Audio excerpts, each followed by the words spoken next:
saya sedang bersama Ketua RT, dan kali ini saya akan mewawancarai Ketua RT saya yang pertama Bu Junaida. Baik, langsung saja ke pertanyaan pertama. Menurut Ibu, apa penyebab utama terjadinya macetnya pengangkutan sampah di lingkungan kita? Oh ya, baik Gita. Kemarin itu memang ada sempat terjadi pengangkutan sampah agak terlambat. Itu dikarenakan petugas sampahnya lagi diganti.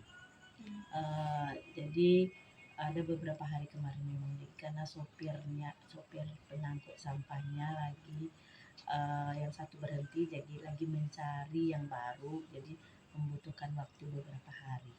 Itu aja. Seperti itu. Baik, untuk pertanyaan kedua, menurut Ibu bagaimana dampaknya macetnya pemungutan sampah tersebut bagi masyarakat sekitar?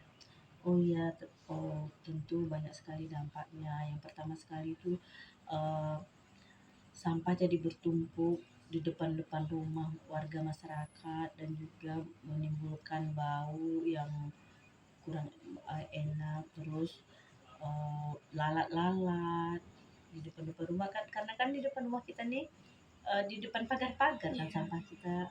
Jadi pemandangannya tidak kurang lihat, tidak bagus lah dilihat, bau lagi aromanya, itu sih. Oke, baik. Untuk pertanyaan terakhir, menurut Ibu apa harapan untuk mengatasi masalah tersebut untuk kedepannya?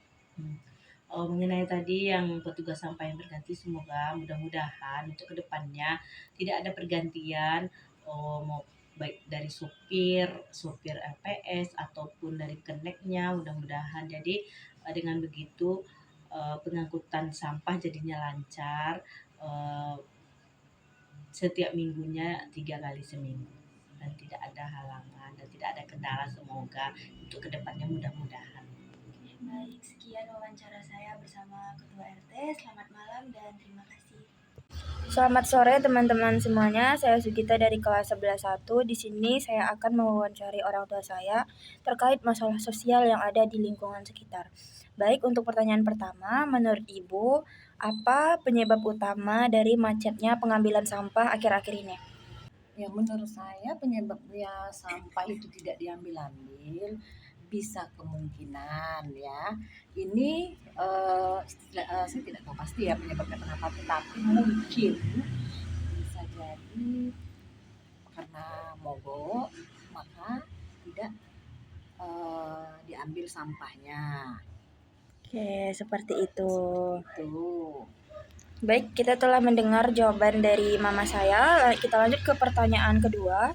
Menurut Ibu, apa dampak dari macetnya pengambilan sampah akhir-akhir ini bagi masyarakat sekitar?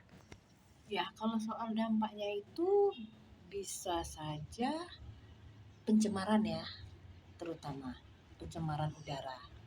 Itu sih menurut saya. Seperti itu. Baik, kita lanjut ke pertanyaan ketiga. Menurut Ibu, apa harapan untuk mengatasi masalah macetnya pemungutan sampah di lingkungan sekitar kita? Ya, lebih ditegaskan lagi cara untuk mengelola sampah itu yang benar. Oke. Kita berikan kepada mereka kebijakan. Oke, seperti itu. Ya, itu sih.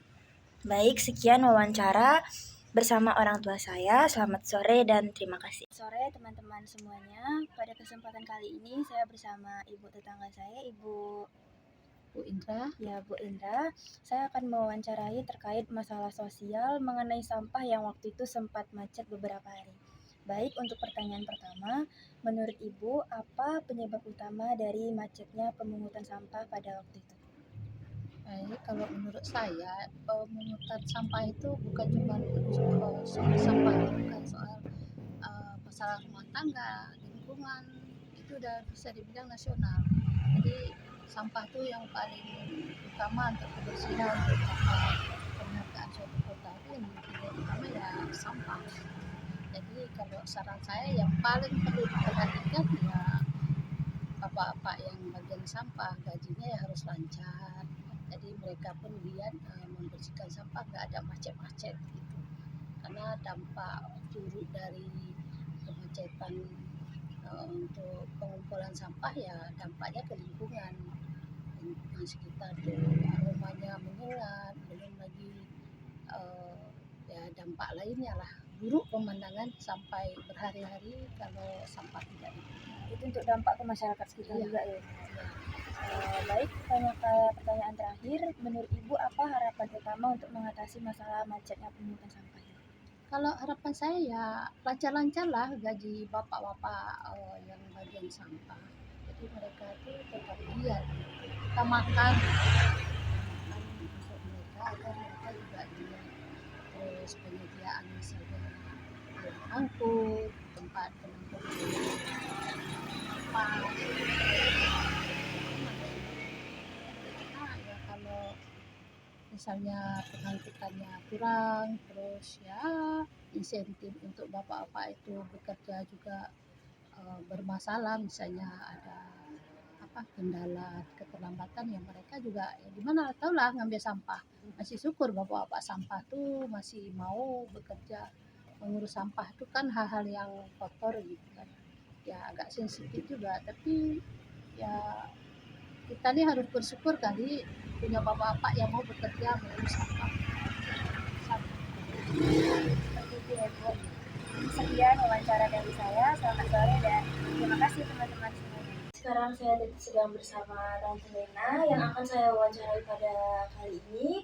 Baik, kita langsung saja ke pertanyaan pertama. Menurut Tante, apa penyebab utama dari terjadinya mogoknya pengangkutan sampah pada waktu itu?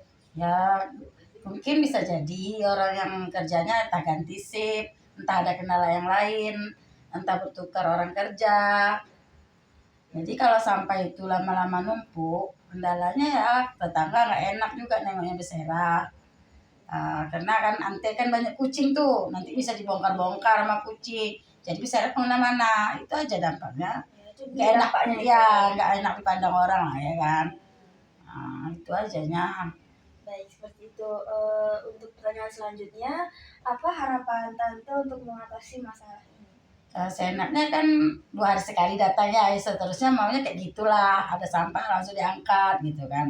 Kalau lebih dari 2 hari itu baunya kemana-mana, nanti kan gak enak juga kita cium aroma tiap hari ya. Baik, Gitu ajanya. selamat malam dan terima kasih semuanya. Ya.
Selamat malam dan terima kasih.